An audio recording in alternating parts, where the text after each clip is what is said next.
Hi, I'm Mark Toole with 8020service.com and marktoole.com, and today's video is on the question from Quora: what are other ways to measure customer satisfaction apart from customer satisfaction surveys? Okay, so I'm going to answer this question starting off with another question. Why do you want to measure customer satisfaction? What are you going to do with this information, in other words? Now, obviously, we want to know that our customers are happy and satisfied with our product, our service, our business, whatever it is we're doing. But why do you want to measure this specifically? And when you measure it, what are you going to then do with that information? Answer the second part first. What are you going to do with the information? If the answer is nothing, or just put it on a graph and show it to a boss somewhere and go, look, customer satisfaction is good, don't waste your time trying to measure it too precisely. Just make something up, they'll believe you, you'll get your little bonus. If you're actually caring about the business, though, and the profitability of the business, there are other things to look at. Now, first of all, let's talk about your customer satisfaction surveys. I think those are a lot more worthless than a lot of people realize. First of all, not everyone will fill those surveys out. I will never fill that survey out unless I'm really, really, really upset with you. Maybe if you do something really nice, but I kind of just expect that at this point. So the answers that you get to any survey like that are going to be skewed anyways.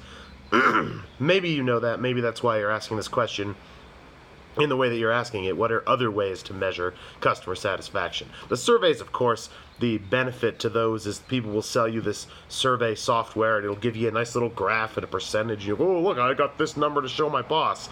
If you're in that first category, go do that. But in business, you're talking about measuring customer service. I think that's the wrong approach, or customer satisfaction, rather. I think really you should try to measure, or at least pay attention to, customer dissatisfaction. Assume satisfaction because you're doing everything right, and then look for things to tell you that that may not be the case. Things like people not renewing their subscriptions, people not returning, obviously complaints, bad reviews, things like that. Look for things that show dissatisfaction and assume satisfaction unless you have a reason not to. As long as people continue to buy from you, they're satisfied with the product. If they weren't, they wouldn't be buying it.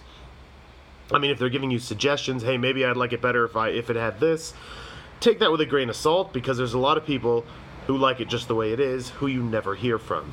So, look at the dissatisfaction, I guess, if you're looking for things you need to fix, but just trying to measure customer satisfaction so you can put a little number on it and show it to somebody isn't really all that useful, and isn't really all that easy or even possible, really.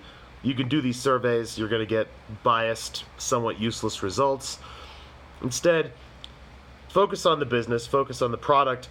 The customers, they'll be happy when they get the thing that they expect and a little bit more. When everything works the way it should, they don't have to go through a bunch of hassles, they don't have to contact customer service and say, hey, fix this for me, it's not working.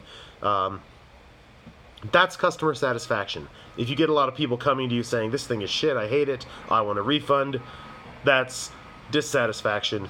And again, you could count the number of complaints or something if you really need a little number for it, but really just look at it a bit more simply than that. Customer satisfaction in a business that's successful is assumed. That's why people are buying from you. If there's a problem, they'll let you know about it one way or another. That's really all I have to say on this today. I'll wrap this video up here. But as always, if you like this, like, thumbs up, follow, subscribe, depending which platform you're watching this on. I post these on Quora and also on YouTube, so follow me on either place. I also write regularly on customer service and business topics on my website, 8020service.com, and on Quora in response to questions. And then for more general business, life stuff, I have marktoole.com as well if you want to sign up. Get on either or both of those email lists so you can hear from me again. Otherwise, I'll wrap this up here, and I'll be back soon with another video.